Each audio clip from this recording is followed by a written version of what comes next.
É um prazer muito grande estar aqui com vocês. Eu agradeço ao Lucas Pedretti por me haver convidado para esse evento, tendo a oportunidade aqui, então, de compartilhar com vocês algumas das minhas experiências e reflexões a respeito desse tema, dessa confluência entre ditadura militar, movimento negro e a minha própria vivência como cidadão. Eu quero fazer muito um depoimento pessoal acerca desses temas, porque isso está muito relacionado à minha própria vida e, a partir disso, eu creio que eu posso ajudá-los um pouco a compreender esse contexto. Bem, eu sou natural aqui do Rio de Janeiro. Minha mãe é empregada, fui criado por minha mãe, que era empregada doméstica, que era do Rio Grande do Sul, e nós vivemos algum tempo em São Paulo. E isso me propiciou, entre outras coisas, perceber que, quando se fala de questões sociais na sociedade brasileira, e em particular da questão racial, a gente deveria não falar de Brasil, mas de Brasis, porque, na verdade, eu encontrei tantas diferenças nessas minhas perambulações pelo país, e depois Rio de Janeiro, São Paulo, Rio Grande do Sul, Bahia. E foi no Rio Grande do Sul, na terra da minha mãe, que eu travei contato pessoal pela primeira vez com um fenômeno que muitas pessoas consideram associado à realidade norte-americana, mas não brasileira, que é a segregação racial. Então, no Rio Grande do Sul, eu encontrei uma realidade de clubes de brancos e clubes de negros, estritamente separados. Não havia clubes que juntassem negros e brancos, nem mesmo as festas nas favelas, que também eram separadas, ou aquelas organizadas por sindicatos. Muito bem, eu, em função dessa minha vivência, eu ingressei nas Forças Armadas, não porque tivesse, no caso da aeronáutica, não porque tivesse alguma vocação para a carreira militar, ou mesmo vibrasse com a questão do voo, que é o caso de muitos dos meus colegas, mas como uma forma de ascensão social para um garoto pobre. Eu fiz a prova para a Escola Preparatória de Cadetes do Ar, de Barbacena, uma escola de ensino médio, que era o início da carreira na aeronáutica. Consegui passar no exame com 5.000 candidatos e 200 vagas. Eu fui o 35º colocado, aquilo me deu uma força muito grande.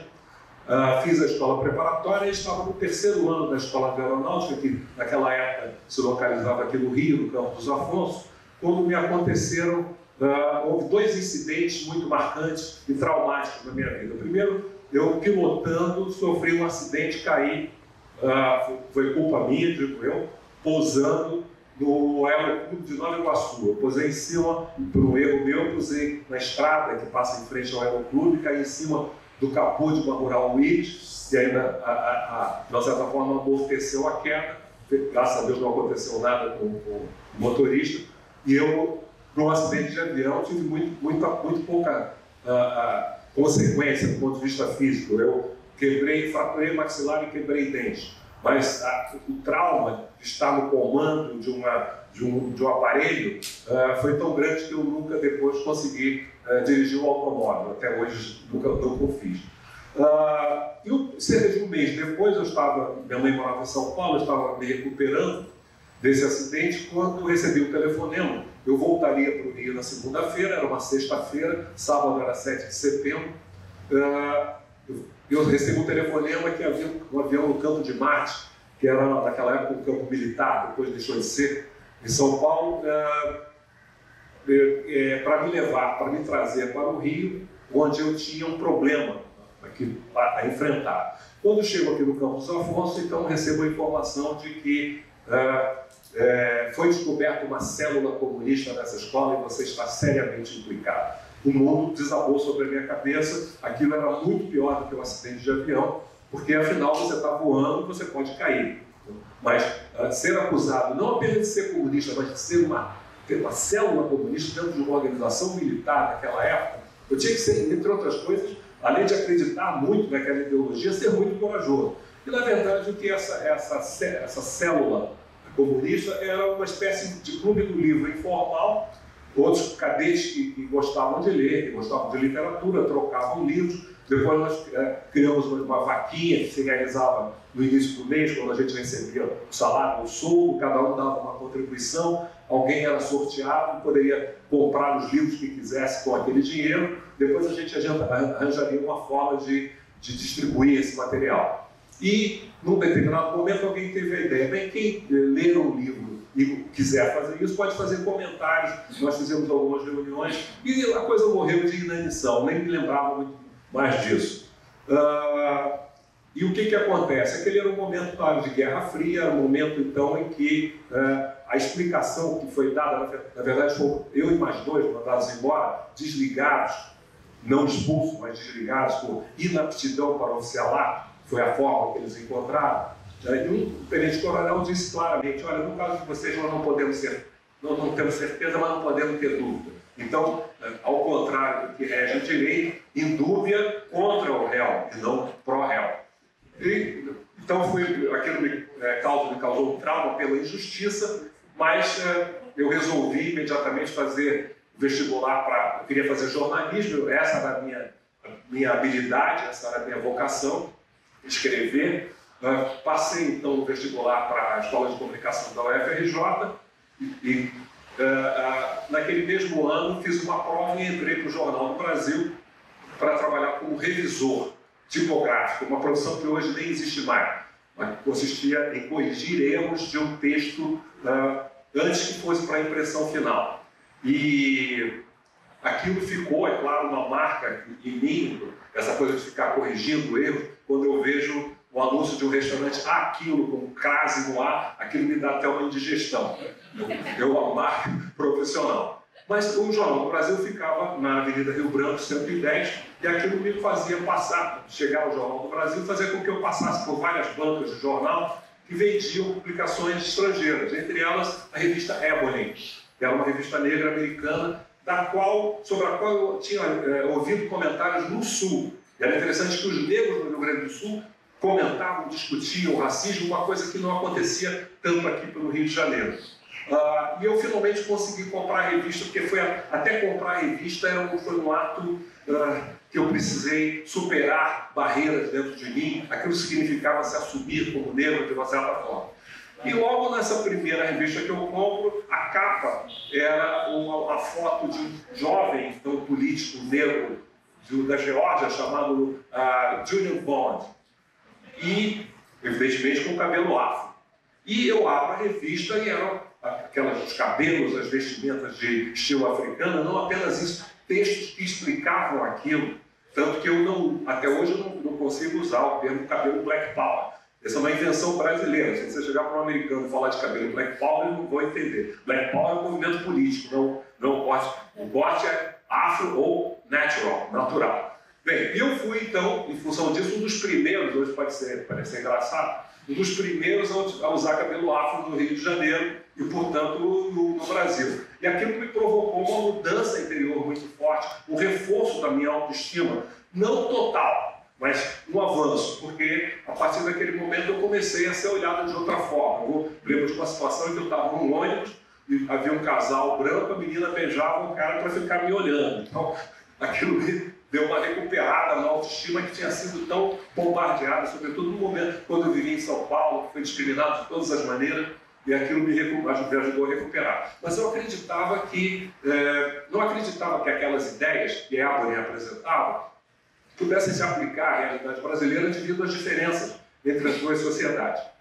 E uma vez, então, era uma sexta-feira, início do ano, eu estava num ensaio na Mangueira, quando fui apresentado a uma pessoa que se tornou um grande amigo, companheiro de vários tipos de iniciativas e de aventuras pelo Brasil afora, na África, no Senegal, na África do Sul, nos Estados Unidos, que é o Askerof de Oliveira, o Dom Filó, que me convidou, então, para uma festa que ele realizava aos domingos no Renascença Clube, um clube historicamente negro aqui do Rio de Janeiro, que era a Noite do Shaft. Era um baile de soul, cujo título era homenagem ao detetive negro do cinema e da televisão. Existe um novo Shaft agora pelo Netflix, eu aconselho vocês a assistirem. Estão ali as 3 gerações de Shafts. E quando eu chego no clube, eu me deparo, então, no salão com um oceano de cabelos afro. Dá vontade de mergulhar naquele salão. E aquilo me fez me sentir muito à vontade naquele espaço. Eu já conhecia festas exclusivas de negros no Rio Grande do Sul, que funcionavam, os clubes, por exemplo, Floresta Aurora, fundado em 1872, que funcionavam como uma espécie de bunker, onde eu não seria discriminado, não me chamariam por apelidos racistas, mas no caso lá do Renascença, daquela festa, era mais do que isso. Era uma festa de celebração da negritude, da beleza negra. Eu me lembro de dois jovens discutindo, dois homens com cabelão. Eu sou mais negro do que você. Não, eu sou mais negro do que você. Olha, isso era uma verdadeira revolução. E naquelas festas do Renascença, costumava se reunir um grupo separado do restante mais longe do som para falar sobre o quê? Sobre racismo. Tipo de coisa que eu nunca tinha visto em escolas de samba em nenhum outro lugar. Experiências que tinham passado, livros que tinham lido, filmes, etc. E alguém avisa que haveria uma reunião no Centro de Estudos Afroasiáticos da Cândido Mendes para debater, no início de maio, para debater o 13 de maio. Eu fui àquela reunião e ali me tornei um militante do movimento negro, ou seja, eu cheguei ao movimento negro pelo Baile Black. Nós nos reunimos no Afroasiático e acabamos chegando à conclusão de que tínhamos que fundar uma organização e criamos o Instituto de Pesquisa das Culturas Negras. Eu não fui presidente, mas eu fui vice-presidente de comunicação da primeira diretoria. Nós nos reuníamos em teatro, já que havia vários fundadores do IPCN que eram também artistas, como Milton Gonçalves, Jorge Coutinho, Jacira Silva e outros. E, por algum tempo, também fomos abrigados no Instituto Cultural Brasil-Alemanha. É interessante isso. Eu sei que o ICBA, na Bahia, também apoiou o movimento negro, e valeria um estudo sobre isso, porque alemães vão ajudar negros nesse contexto. E acabamos com o dinheiro da Fundação Interamericana, Inter-American Foundation, comprando uma sede que existe até hoje na Avenida Bem-Sá 208. Eles nos deram $82 mil para isso. Quando criamos o IPCN, então nós tínhamos uma consciência de que éramos vigiados, sem dúvida, tínhamos certeza disso. A sede do IPCN foi invadida algumas vezes e roubaram documentos. Nunca escancaradamente, nunca ninguém ameaçado especificamente. E a análise que eu fazia naquela época, e que aparentemente se mostrou verdadeira com o tempo, é de que a ditadura evitaria o confronto direto, evitaria fechar uma organização negra, prender, torturar ou matar algum militante, como faziam com militantes de esquerda, porque isso seria dar um tiro no pé. Porque quando eles fizessem isso, eles estariam legitimando a luta do movimento negro, estariam atraindo as atenções, tanto em termos nacionais quanto internacionais, para uma questão que eles queriam que permanecesse invisível. Então, na verdade, nós não temos o registro disso ter acontecido. O intelectual negro do movimento negro contemporâneo, que é um desenvolvimento cujo marco é a fundação do Grupo Palmares, em Porto Alegre, em 1971, de haver essa perseguição direta. Ao mesmo tempo, eu continuava sendo frequentador dos bailes. E naquela época eu ia aos bailes por toda parte, não havia perigo em andar de ônibus pelo Rio de Janeiro, então eu ia aos bailes, não apenas do Renascença, no Andaraí, mas Madureira, Cascadura, Bangu, Padre Miguel, Penha, enfim, pelo Rio afora. E eu nunca vi, em nenhum momento, eu nunca me senti ameaçado de forma alguma. Houve pelo menos uma situação em que eu tenho certeza que isso aconteceu, mas foi uma situação específica, em que o Dom Filó foi levado num passeio com alguns agentes pelo Rio de Janeiro à noite e interrogado, eles queriam saber de onde vinha o dinheiro para essas manifestações. Depois é muito interessante ver dos arquivos que me foram fornecidos pela Comissão da Verdade da OAB aqui no Rio de Janeiro. Um deles diz, um relatório diz o seguinte: mas é impressionante, são centenas de festas que acontecem pelo Rio de Janeiro afora. De onde é que vem esse dinheiro? Da bilheteria, estúpido. Já que esses bailes eram cobrados, se você cobra o equivalente hoje a R$20 e vão 1.000 pessoas à festa, são 20 mil reais no fim de semana. Era isso que acontecia, na verdade. Muito bem, a gente faz um corte no tempo e o movimento negro floresceu, os bailes black acabaram definhando, tanto em função da própria matriz, que eram os Estados Unidos, que começaram a parar de produzir aquele tipo de música mais vibrante, mais engajada. E eu acho que o exemplo são 2 filmes, What's Next, que é um filme de 72, e aquele Purple Rain, do Prince, que é da década de 80. No What's Next está todo mundo com cabelo afro, com roupas africanas. O filme do Prince, as pessoas, ele próprio aparece vestido com roupas da Europa do século XIX. Então, houve uma transformação. E houve também uma campanha movida pelas redes de televisão, Rede Globo e outras, para ridicularizar essas festas, com atores negros como Grande Otelo, Mussum, Tião Macalé, ridicularizando os frequentadores dos bairros. Muito bem. Agora, mais recentemente, então, fui convidado pela Comissão da Verdade para dar um depoimento a respeito não do que havia acontecido comigo. Eu acabei ganhando essa história na Comissão de Anistia, me tornei coronel da Aeronáutica, mas sobre a espionagem que foi objeto do movimento negro. Eu me lembro que quando cheguei, eu disse, olha, não tem muita coisa para dizer, não tenho muita experiência pessoal, eu tenho apenas uma experiência direta com isso. E eles ficaram até meio decepcionados no início, mas depois a conversa engatou e realmente foi muito produtiva. E no final da conversa, eles me deram, então, um relatório, cópia de um relatório produzido pelo CISA, Centro de Informações de Segurança da Aeronáutica, que falava de eventos que tinham ocorrido em torno das comemorações do 20 de novembro de 1976. E foi um relatório muito preciso, ele me impressionou, porque estava escrito ali exatamente aquilo que eu me lembrava que havia acontecido na época. No dia 20 de novembro, a historiadora Maria Beatriz Nascimento fez uma palestra no IPCN, na qual ela destacou a figura de Zumbi como, pela sua liderança, com algumas palavras em caixa alta, presentes militantes de São Paulo, entre eles o Rafael de tal, telefone tal. Ou seja, era alguém que estava muito presente, estava muito lá dentro, ela estava lá do nosso lado para poder ter aquele tipo de informação. E o meu nome aparece algumas vezes. A primeira, exatamente na primeira página do relatório, que aponta elementos subversivos infiltrados no movimento negro. E lá aparece o meu nome. Ora, o relator não inventou coisa nenhuma. O que ele fez, ele foi aos arquivos, eram os centros de informações da Aeronáutica, ele foi aos arquivos da Aeronáutica e encontrou lá o meu desligamento por pertencer supostamente a um grupo de estudos marxistas. Então isso me causou um impacto muito grande, exatamente pela a curiosidade a respeito da identidade de quem produziu esse relatório.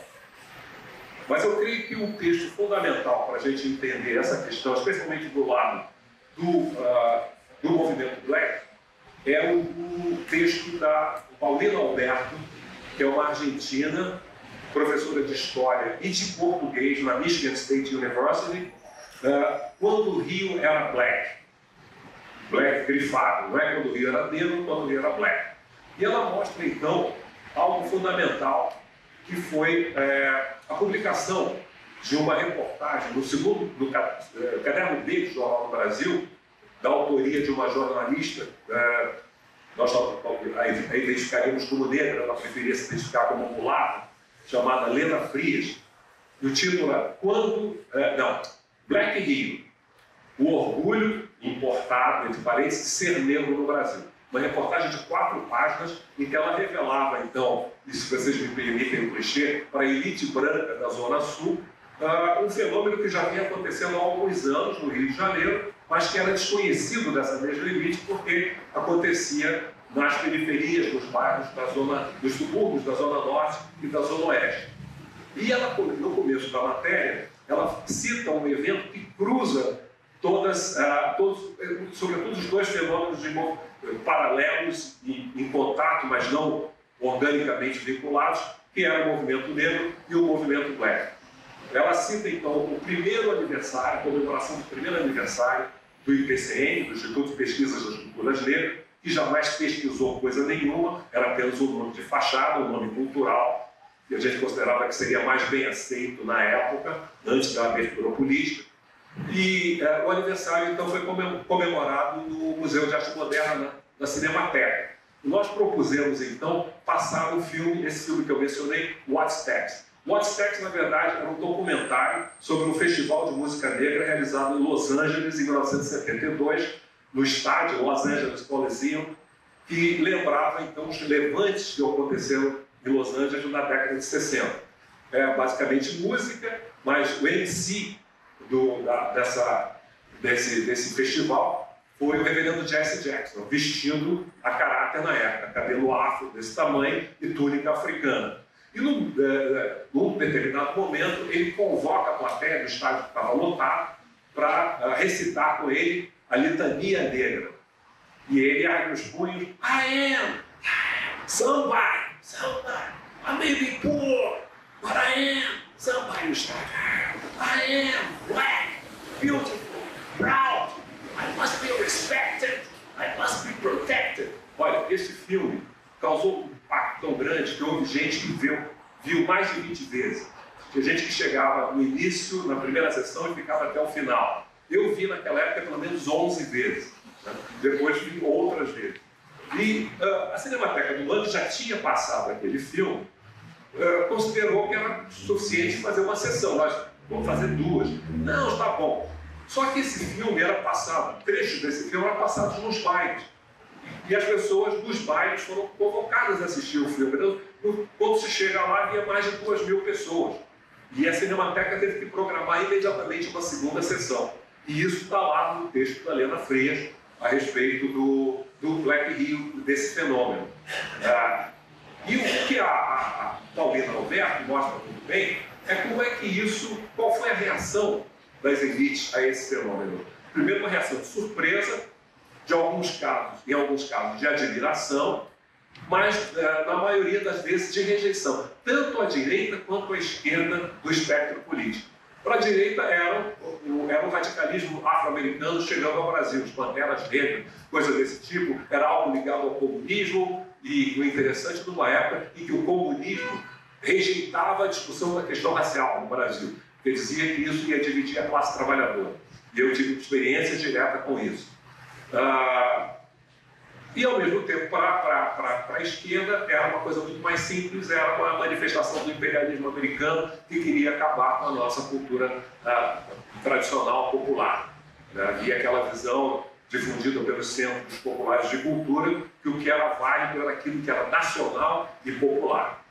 E, portanto, isso que vinha de fora não era válido e os frequentadores das festas eram alienados. Como então o frequentador do samba que cantava que saudade da fazenda do senhor, eu dei um beijo no sovaco da crioula que fedia a cebola para minha mãe vai comprar, eu estava jogando sinuca e uma nega maluca me apareceu, vinha com o filho no colo dizendo para o povo que o filho era meu. Isso é consciência?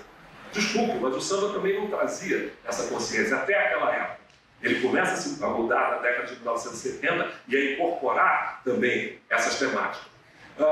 Então nós vemos aí algo que aparece frequentemente nos embates das elites a respeito da questão racial, que é uma concordância entre polos diferentes. Nós tivemos isso no século XIX, quando tanto os racistas científicos, os adeptos do racismo científico, que consideravam não apenas os negros e índios inferiores, mas os mestiços como mais inferiores ainda, como seres degenerados,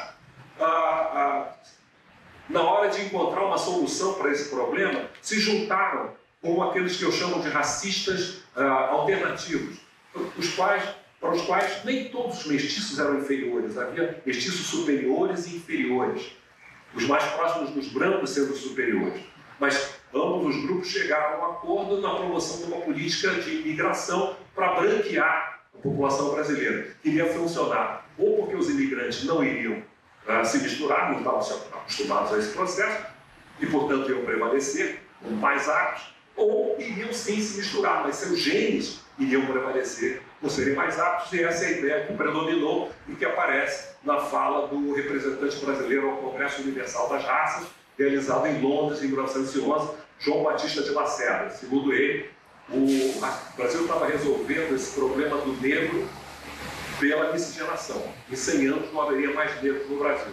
Ora, mesmo que ele tenha sido exageradamente otimista da sua perspectiva, já que mais de 100 anos depois existem milhões de pessoas facilmente identificáveis como negras no Brasil, embora algumas talvez não gostem de ser categorizadas dessa forma, essa política de imigração foi um grande sucesso, porque ela trouxe, entre 1850 e 1930, cerca de 4 milhões de imigrantes brancos europeus. A preferência inicial era pelos do norte, o modelo ideal sendo louros dolicocéfalos da Pomerânia, mas que acabou aceitando brancos do sul e do norte da África.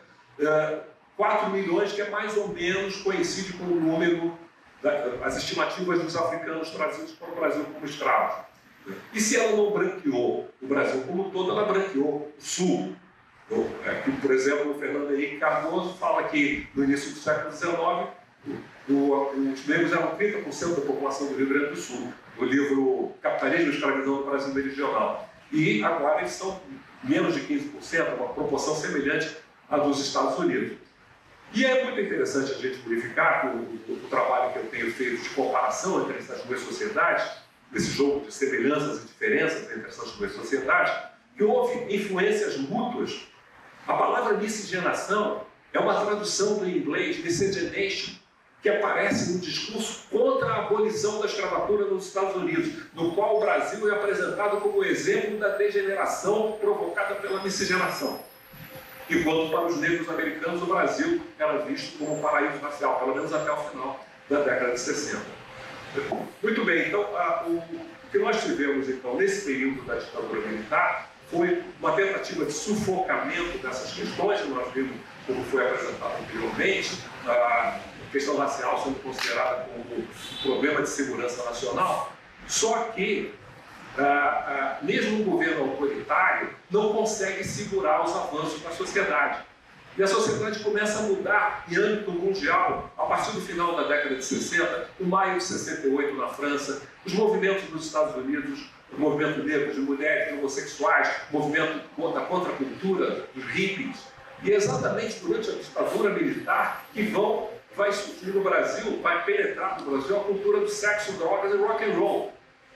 É uma contradição. Na verdade, quando a gente vê então o governo tentando impor determinadas normas na área moral, não vão conseguir, porque eles não podem segurar a sociedade em geral em relação a entes como esse. E o que acontece? É que a partir do final da década de 60, as elites brancas brasileiras, setores das elites brancas brasileiras começam a se tornar mais abertos a discutir a questão racial.